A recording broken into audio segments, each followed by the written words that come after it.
maritime power that sends ripples across every nation in the region.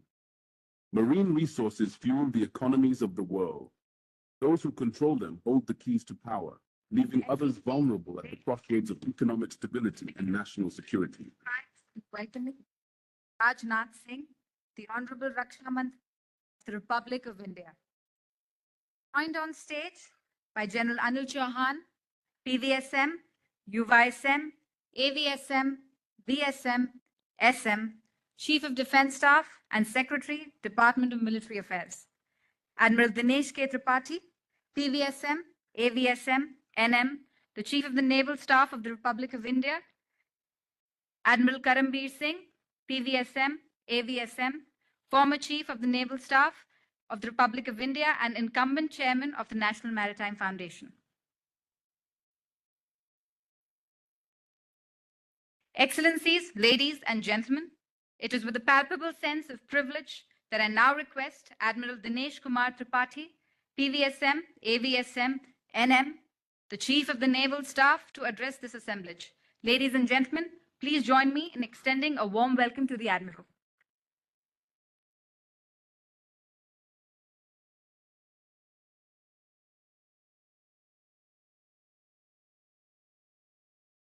Shri Rajnath Singh ji, Honorable Raksha Mantri, General Anil Chauhan, Chief of Defence Staff, General Upendra Dwivedi, Chief of Army Staff, Air Chief Marshal Amanpreet Singh, Chief of Air Staff, Admiral Sunil Lamba, our former Chief of Naval Staff, Admiral Karambir Singh, our former Chief of Naval Staff and Chairman, National Maritime Foundation, Admiral Jayant Pereira, former Commander of the Sri Lanka Navy, Ambassador Bala Venkatesh Verma, former Ambassador of India to Russia, CNC Strategic Forces Command, Vice Chief of Naval Staff, Principal Staff Officers at Naval Headquarters, Vice Admiral Pradeep Chauhan, Director General MMF, Excellencies, Flag Officers, serving and retired, General Officers, Air Officers, distinguished speakers, ladies and gentlemen, very good afternoon to all of you. It gives me immense pleasure to welcome you all to the commemorative session of the 2024 edition of the Indo-Pacific Regional Dialogue, or IPRD. We are especially grateful to Honorable Raksha Mantri ji, who has taken out time from his busy schedule to grace this occasion. Sir, your presence here signifies the importance accorded by the Government of India to matters maritime and your continued patronage and guidance in taking Indo-Pacific Ocean Initiative and Indo-Pacific Regional Dialogue forward. Ladies and gentlemen, as a maritime nation, India has always viewed the seas as a source of inspiration, as well as driver of growth, prosperity, and cultural exchanges. Our approach to the oceans has been founded on our civilization ethos of pluralism, coexistence, openness, and dialogue. This was reflected by our Honorable Prime Minister, Shri Narendra Modi, at the Shangri-La Dialogue, June of 2018, when he termed oceans as our shared heritage and called for a free, open, and inclusive Indo-Pacific, which embraces us all in a common pursuit of progress and prosperity.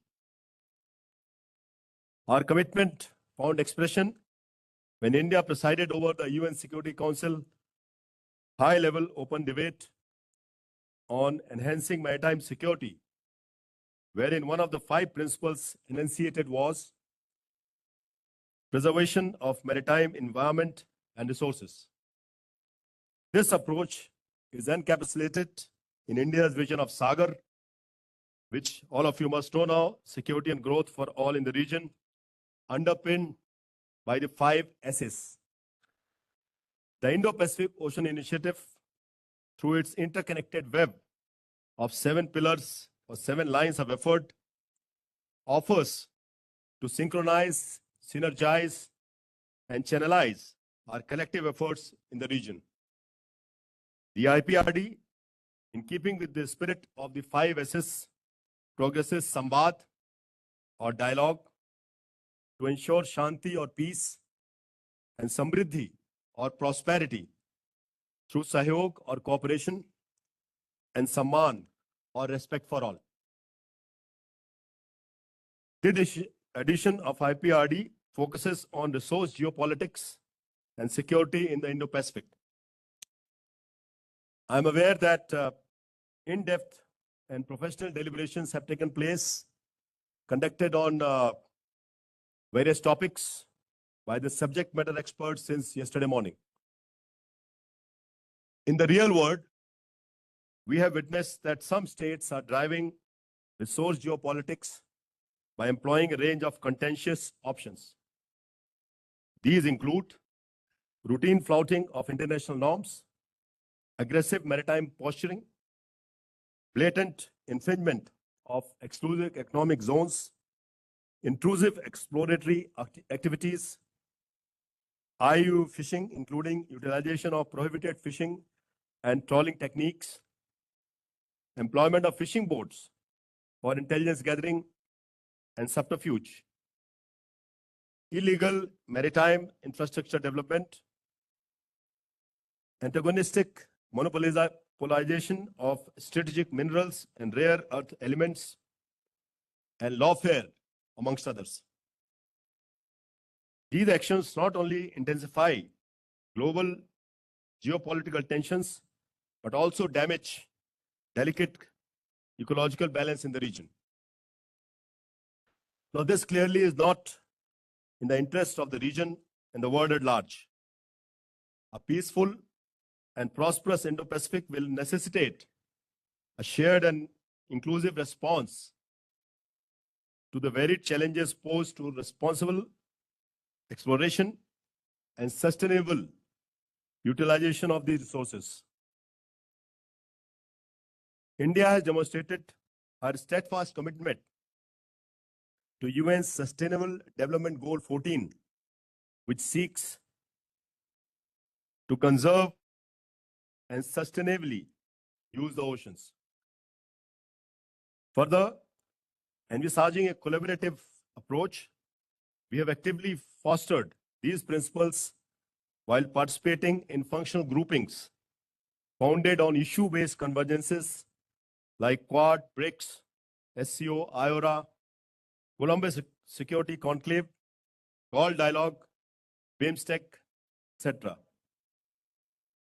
As a principal manifestation of the nation's maritime power, the Indian Navy is at the vanguard of India's strategies formulated to ensure inclusive maritime security in the region. In line with our endeavors to be the first responder and preferred security partner, Indian naval units are mission deployed to ensure safe, stable, and secure seas for all. Our partnerships with friends in the region ensure collective security and sustainability through joint EEZ surveillance and coordinated patrols to curb gun running, illegal human trafficking, IUU fishing, and unlawful plundering of marine resources. We look forward to continuing these efforts during our leadership or chairmanship of the IONS from 2025 to 2027 to strengthen the collective maritime security by building consensus and enhancing collective maritime consciousness in our region. It is clear that the future lies in cooperatively managing our resources and inclusively navigating the complex geopolitics of the region. It beckons us to unitedly embrace our collective maritime destiny, for the seas are not merely a path to our growth, they are the very foundation upon which our future will be laid. So once again, I thank Honorable Raksha Mantri ji for gracing the occasion and the NMF for efficiently conducting this edition of IPRD. Thank you, ladies and gentlemen. Jai Hind. Thank you, sir, for those words of guidance to all of us. Excellencies, ladies and gentlemen, it is a singular privilege for all of us to have the Honorable Raksha Mantri recognize and acknowledge the research scholarship of the NMF by his consent to release the NMF's latest publication. This book, which is entitled Maritime India, Temporal and Spatial Continuum, has been jointly edited and compiled by Vice Admiral Pradeep Chauhan, Director General NMF, and Ms. Anutama Banerjee, who is a research associate at the Foundation. The publication critically reviews the maritime identity of India as our great nation seeks to situate itself in a central position within the strategic geography of the Indo-Pacific. The volume navigates the reader through the rich maritime history of India and charts our contemporary and future course as we rise to the challenges that confront us in the maritime domain, while seizing the opportunities that simultaneously present themselves as the corollary to these challenges. May I now respectfully request the Honorable Minister to kindly do the honors.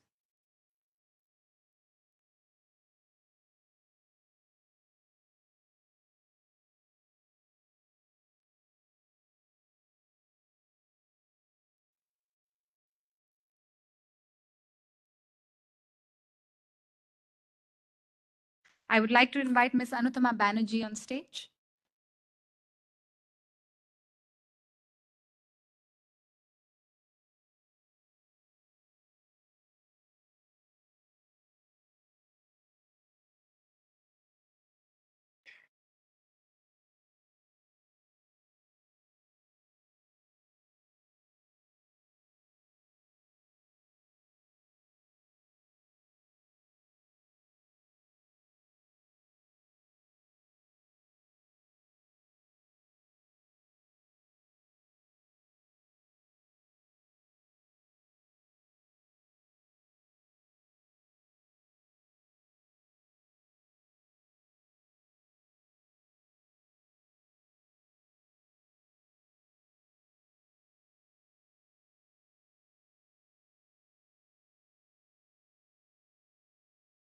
Thank you, sir.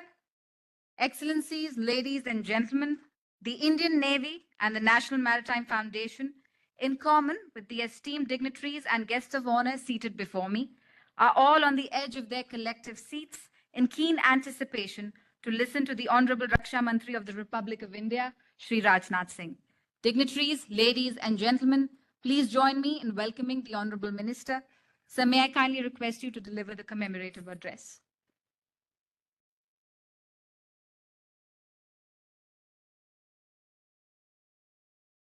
This dais is very difficult for the tall person.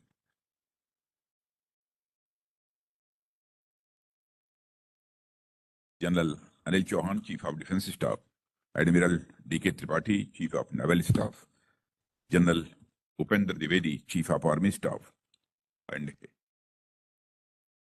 newly appointed Air Chief Marshal A.P. Singh, Chief of Air Staff, Admiral Karambir Singh, ex-Navy Chief and Chairman, NF, Vice Admiral Pradeep Chauhan, Director General, NF, distinguished foreign guests and delegates, senior officials of Indian Armed Forces and Ministry, friends from media, ladies and gentlemen. It is an honor to address you all today at this esteemed gathering of the Indo-Pacific Regional Dialogue 2024. I understand that this dialogue is being attended by a wide array of top serving and retired officers of navies, think tanks, and academia of more than 20 friendly countries, and I welcome you all to India. Ladies and gentlemen, a widely representative forum like this presents an opportunity not only to share our common commitment towards peaceful and a prosperous world, but also understand and appreciate each other's views on important strands of contemporary international issues.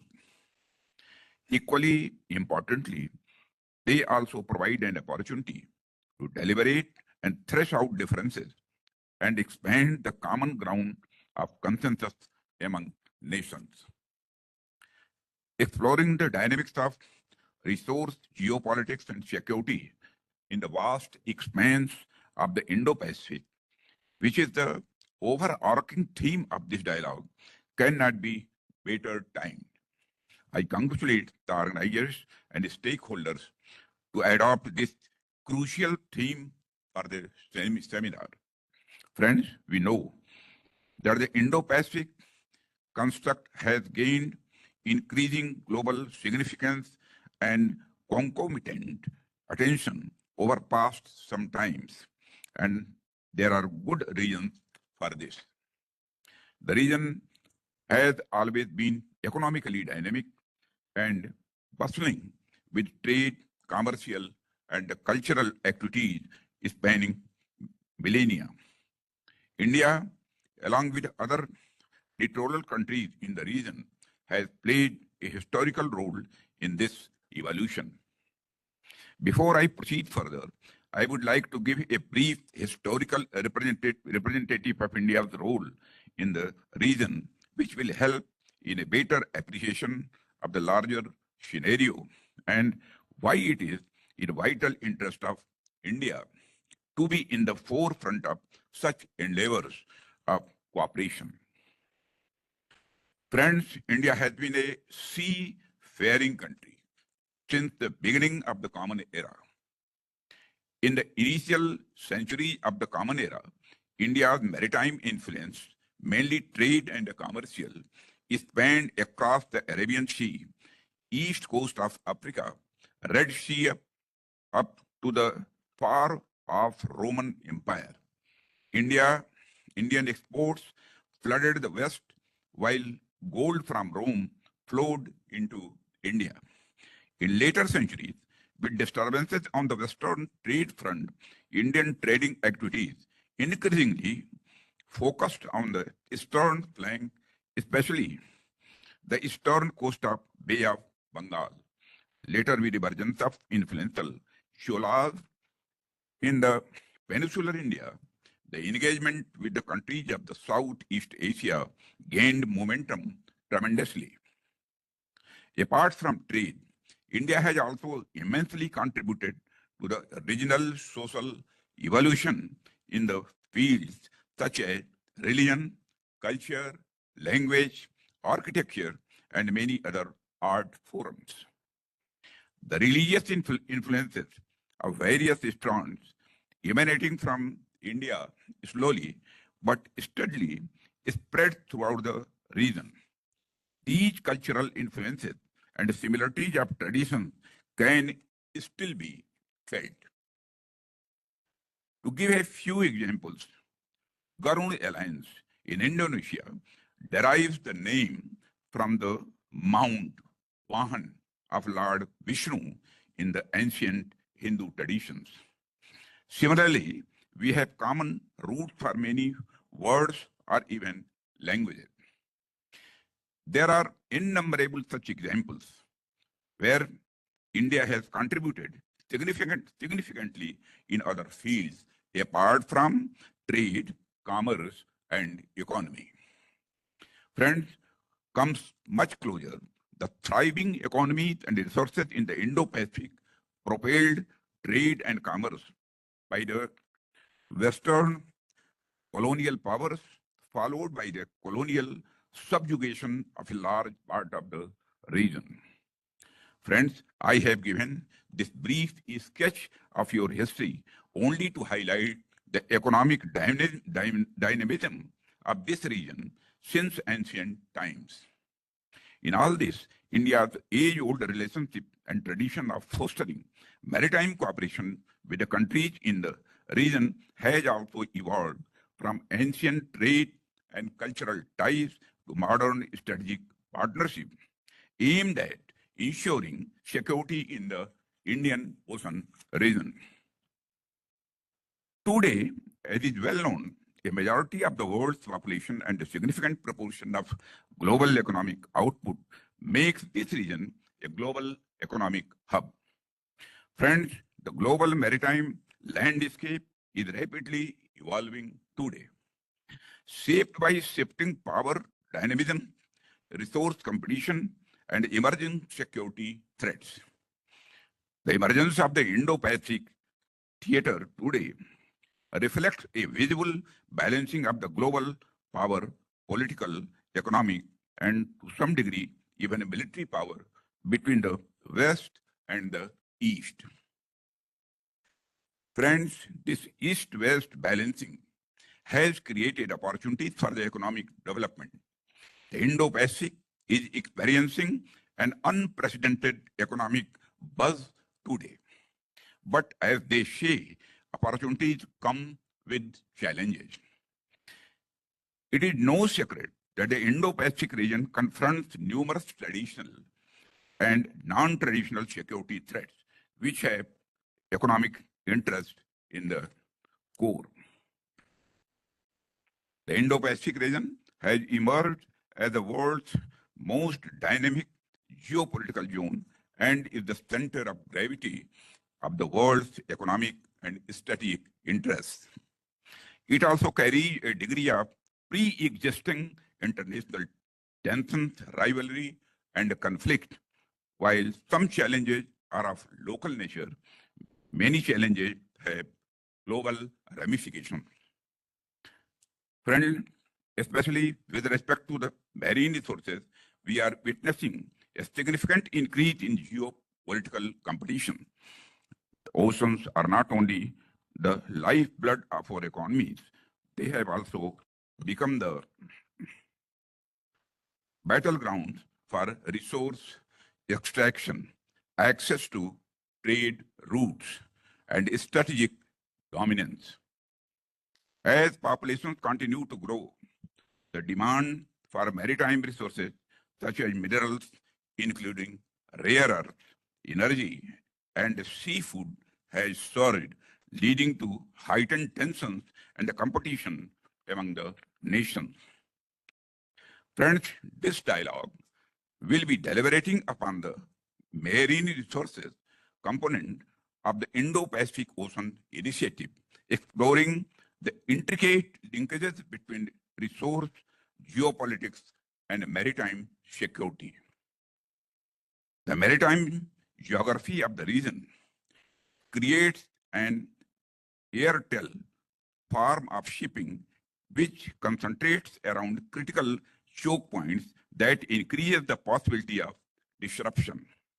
Ongoing events on the Red Sea is an example in case. Friends, it is in this context that I would like to briefly touch upon the subject of the global commons, which are essential for maintaining a sustainable planet by creating a balance of competing interests, offering numerous ecological, economic, and social benefits that transcend our national boundaries. These global commons, like the ocean, outer space, climate, clean air, etc., are shared by all of humanity and are not controlled by any single nation. Friends, global commons in the maritime sphere today cover not only abundant fisheries that sustain livelihood to millions and contribute significantly to global food security, but also critical undersea minerals such as lithium, cobalt, nickel, and rare earth elements that are embedded in the oceans. These resources were not quite as much sought after only a few years ago. Today, they hold clue to a better and brighter future. Friends, now when I am talking about global commons, it becomes imperative to also highlight the tragedy of the commons, a concept which extends back to the classical antiquity.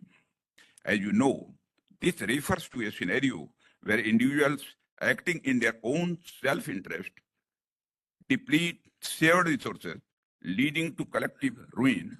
In geopolitics, this concept manifests when nations exploit global commons such as oceans, air space, or even outer space in complete disregard to the long-term harmful consequences of their selfish action.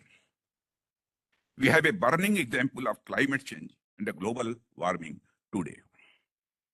In the context of marine resources, treasury of the commons is a looming threat.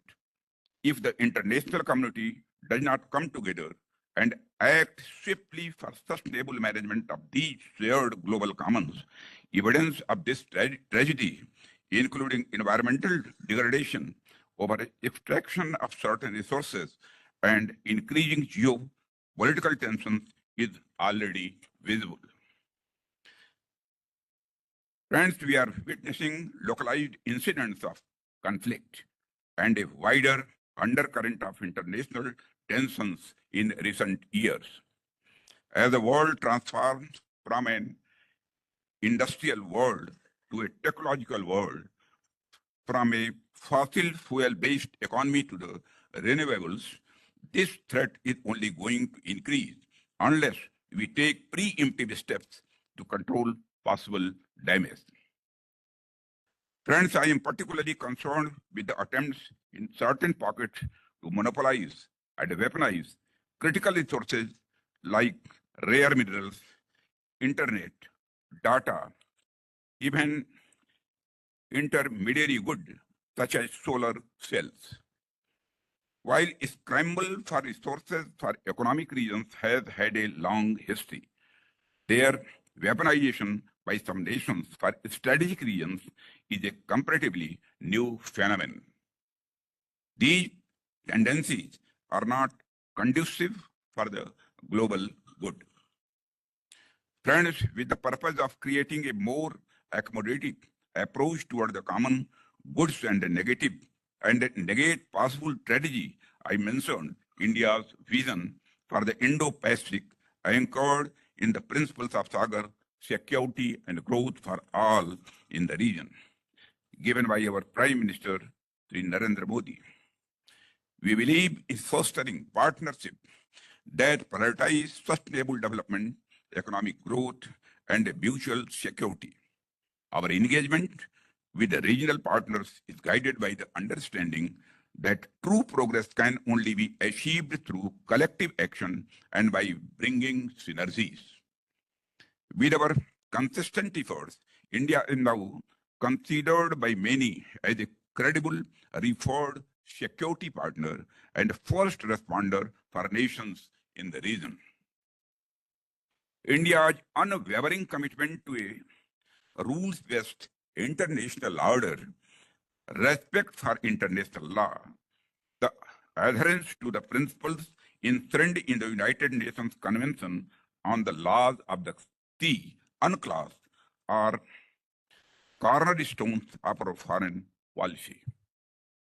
India has consistently advocated for a peaceful resolution to disputes and has sought to promote cooperation among the nations in the Indo-Pacific with a strong emphasis on the centrality of the ASEAN in fostering regional dialogue, stability, and the collective growth. Friends, India is also committed to ensuring the safety and security of the vital international maritime routes. Our engagement with the regional partners, including joint exercises and information sharing initiatives, is aimed at strengthening our collective maritime security framework. Our armed forces, especially India Navy, has been at the forefront of the cooperative endeavors with countries of the region. We are continuously working towards improving interoperability with friendly foreign navies and building capacity and capabilities of many other countries in this region.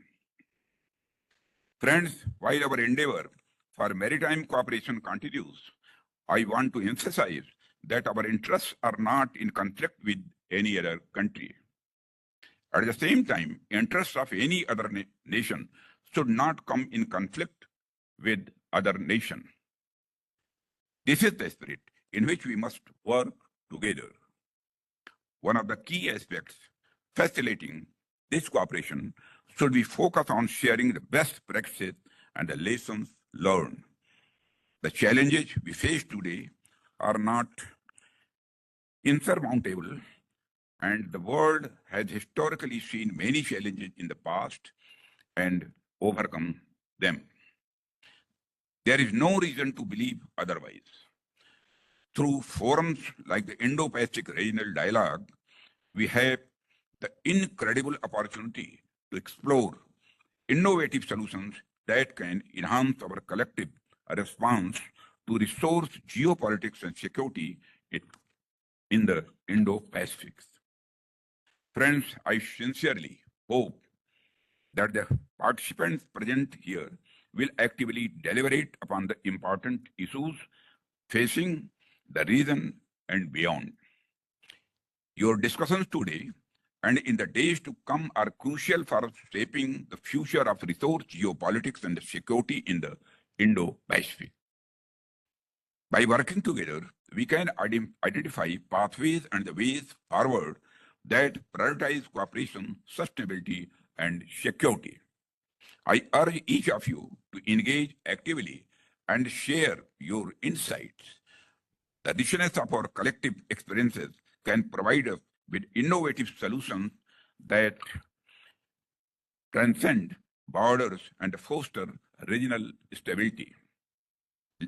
Let us be bold in our thinking and proactive in our action, ensuring that we not only address the challenges of today, but also buy the groundwork for a secure and prosperous future also.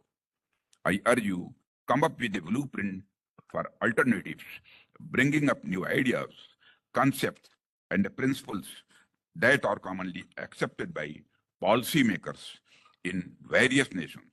Give us ideas which contact conflict and expand consensus and agreement. I wish you very best in your endeavor. With this, I would like to conclude my remarks. I extend my gratitude for inviting me here. My special thanks to the Indian Navy and the National Maritime Foundation for facilitating this vital global dialogue. Thank you. Jai Hind.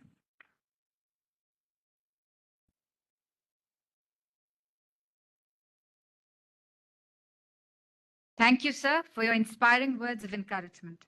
May I now request Admiral Karambir Singh, PVSM, AVSM, former Chief of the Naval Staff and incumbent Chairman of the NMF, to deliver his special address.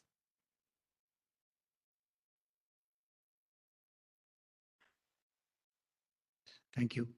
Manya Raksha Mantri, Shri Rajnath Singh, Chief of Defence Staff, Chiefs of the Naval, Army, and Air Staff, former Chiefs of Naval Staff from India and Sri Lanka, former Ambassador, galaxy of senior serving and retired officers, distinguished moderators and speakers, excellencies, ladies and gentlemen.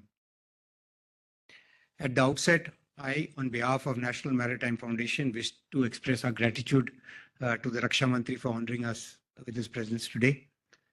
Sir, your insightful address has inspired us, and we are privileged to learn from your extensive experience as a statesman who has played a long and pivotal role in shaping India's national security perspectives over the years. Ladies and gentlemen, we are all aware that the maritime domain profoundly influences every aspect of our lives. We rely on the seas not only for our prosperity, but also for our very existence. Even the monsoons, which have just culminated, for instance, are so intrinsic to our culture and well-being, and they originate from the oceans. From meeting our food requirements to providing livelihood to billions, to advancing globalization through unimpeded trade routes, and even mitigating our indiscriminate lifestyles by acting as a vast carbon sink, the seas have always been there for us. However, the oceans are today witnessing ever-increasing competition for resources and resource-fueled control, both of which threaten the very qualities that have made the oceans so essential to human survival. So while we recognize the importance of maritime resources, the security of sea lanes, maritime infrastructure, deep sea exploration, and the protection of our coastal ecosystems in shaping the economic and strategic landscape of our region. Geopolitical contestation and rivalries for resources and influence have the capacity to derail our efforts towards uplifting our peoples. And remember that jostling for influences can often be a zero-sum game. I think this is where India's maritime policy of Sagar, or security and growth for all in the region, stands out in stark contrast to the turmoil that we are witnessing in various parts of the world. And if you were to delve a little deeper, we would realize that Sagar is perhaps the first instance where the in tandem pursuit of holistic security and economic progress, that too in a regional framework, has been made a national priority. And in this context, I think I would like to reiterate also what Honorable Raksha Mantri has said about the IPOI, or Indo-Pacific Ocean Initiative. Ladies and gentlemen, the IPOI is not some India-led construct or grouping or an imitation of the BRI. It is simply a recognition of 7 deeply interconnected maritime lines of thrust that require to be collaboratively pursued for collective well-being. It is in essence a clarion call to say, let's get together for mutual prosperity. And it is encouraging to note that many countries have willingly taken the lead in the various lines of thrust of IPOI, and all are welcome to join in. So Sagar defines our maritime policy, while the IPOI outlines the actions needed to put this policy in action. The Indo-Pacific Regional Dialogue further helps us to explore collaborative opportunities that arise from the IPOI. And nowhere is the IPOI more relevant than on the subject of maritime resources, which consequently is the primary theme of this year's IPRD. The intent of this edition, sir, of this dialogue has been to first pick out what resources are at stake. Next, to identify the areas of maritime and geopolitical resource contestation and the primary and tertiary effects that could impact regional and sub-regional stability and security. And finally, to discuss how to transform contestation into collaboration. Like previous editions of the IPRD, this one too has and will continue to stimulate engaging and thought-provoking discussions. Our hope is that by sharing knowledge, expertise, and perspectives, we'll collaboratively explore the interplay between maritime resources, economic interests, environmental consequences, and strategic priorities, paving the way for innovative approaches to a safer, sustainable, more prosperous, and interconnected Indo-Pacific. Once again, sir, I would like to express my gratitude to you for your leadership and steadfast commitment to maritime thinking and to an Indo-Pacific characterized by peace, stability, and prosperity. And to our distinguished speakers, panelists, and participants, I wish to say that we value your contributions to this important conversation. Your insights have and will deepen our collective understanding and inform policy decisions. And as we look to the future, let us continue to engage in meaningful dialogue and foster greater collaboration and cooperation. Thank you once again. Jai Hind. Thank you, sir. May I now request Admiral Dinesh Kumar Tripathi, the Chief of the Naval Staff, to present a token of our gratitude to the Honorable Minister. And may I request all dignitaries to step in front of the table for the ceremony. I also request the Chief of the Army Staff and the Chief of the Air Staff to kindly join us on stage for a group photograph.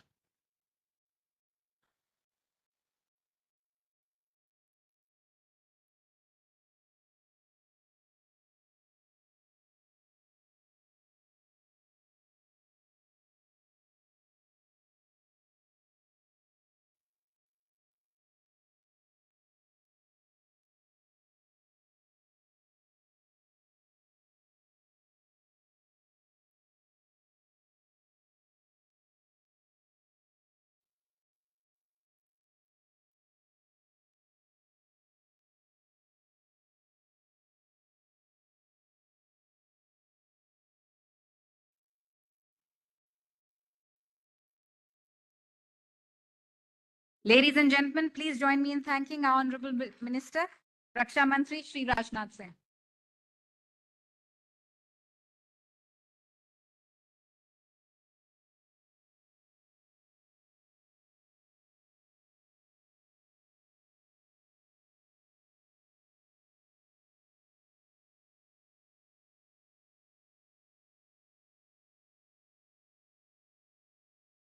May I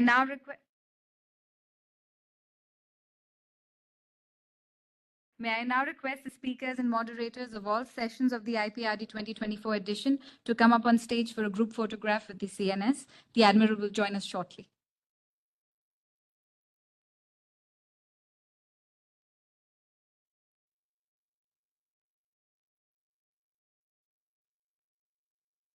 I kindly request everyone else in the audience to kindly settle down for the moment.